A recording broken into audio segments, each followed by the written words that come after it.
estamos aqui para mais um vídeo do Segundo Sexo Também Fala. E esse é o primeiro vídeo, então, de 2018. A gente deu um período ali sabático, digamos assim, para dar uma descansada e tal, muita coisa nesse final de ano. Mas cá estamos e a ideia é seguir aí por todo o 2018, 2019, 2020. É um projeto que eu quero que tenha vida longa. Então, começa esse vídeo, já que é o primeiro, antes de entrar no tema dele, agradecendo, porque a gente vem numa crescente, assim. Então eu anotei alguns dados aqui, a gente já tá com mais de 6 mil seguidores no Insta, então obrigada para todas essas pessoas que estão se engajando lá pelo Insta. A gente tem mais de 400 seguidores, aliás, inscritos no YouTube, o que é um número bem significativo, assim, já que a gente não faz nenhum movimento assim de pagar os posts do YouTube e tal, então muito legal e obrigada por todos os inscritos. E eu já virou ano e eu me esqueci qual dos dois lados, acho que é o de cá, tá me apontando a Rê, então já pode ir se inscrevendo aí quem tá assistindo esse vídeo. E a gente tá com até vou olhar aqui numa colinha no meu celular que eu acabei de ver e perdi. 2.348 pessoas inscritas na nossa fanpage, o que é bastante, então, pelo menos a gente acha. Claro que tem youtubers e páginas e tal que tem muito mais gente, mas também o nosso tema é um tema bem específico, assim, e tal, então a gente acha que tá com um bom volume de redes. Bom, então eu começo, né, esse primeiro vídeo de 2018 agradecendo todas essas pessoas. E 2017 foi um ano marcado por bons temas, assim, boas polêmicas, digamos assim, que renderam algumas discussões. E um desses fenômenos de 2017 foi Pablo Vittar. E esse vídeo, então, é para falar deste fenômeno Pablo Vittar. Eu já começo falando, assim, sem artigo, porque de alguma forma já teve um pouco essa discussão, assim, se era o Pablo ou a Pablo. Então algumas pessoas falam a Pablo porque é a drag, mas Pablo Vittar não só é a drag, então não só é o personagem, como é o sujeito que se reconhece como homem, né? Um homem gay.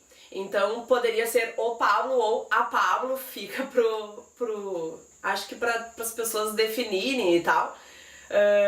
Eu tô falando só Pablo Vittar, porque daí não me meto nessa fria de definir se eu vou tratar o sujeito ou o personagem.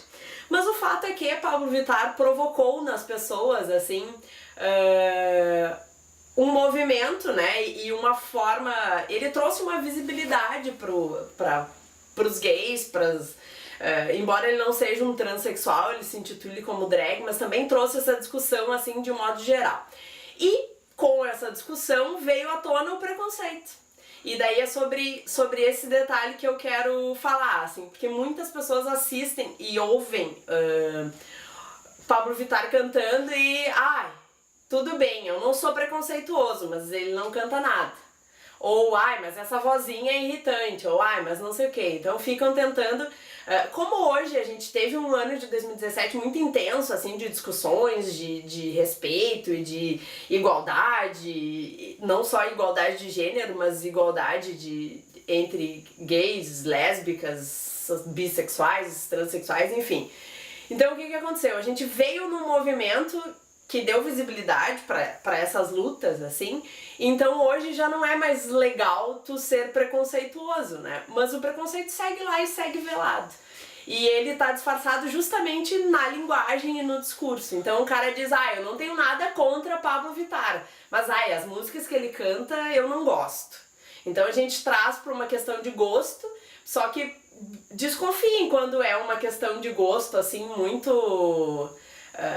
quando a gente tem essa coisa, assim, de defender o nosso gosto e sobrepor o nosso gosto ao gosto do outro, porque ali tá mascarado o preconceito. Tirando do Pablo Vittar, só pra dar um exemplo, a gente leva pro sertanejo, por exemplo, ou pro funk. Eu não tenho nada contra, mas funk não dá. Por que funk não dá? Porque o funk é uma música da periferia. E ela pode estar sendo ouvida por famosos, pode estar sendo ouvido nas festas da nossa burguesia, da nossa classe A, da nossa classe B, mas ela é uma música de funkeiro, então é uma música de periferia, né? Então esse preconceito com o funk tá ligado com o preconceito de classe, sim. E o preconceito com o Pablo Vittar, até recentemente ele foi cantar no Altas Horas e cantou uma música da Whitney Houston, se eu não me engano, e belíssima. Então poderia muito bem estar no The Voice e talvez se a gente estivesse numa audição às cegas, a gente não teria o preconceito, mas a gente desqualifica o trabalho de Pablo Vittar, por quê? Porque é uma drag queen ali naquele momento, né? Mas é um homem gay, e daí eu aproveito esse gancho para falar dos 110 anos da Simone de Beauvoir, que foram ontem, para destacar mais uma coisinha, porque para mim o preconceito todo com Pablo Vittar é porque ele é um homem que ele abdica da sua situação, a gente já falou aqui sobre isso em um vídeo, mas ele abdica da sua situação de primeiro sexo, assim, então de sexo masculino, né, de supremo, do superior, e ele ele se apresenta publicamente numa condição de segundo sexo, que é uma drag queen que se aproximaria da mulher, né?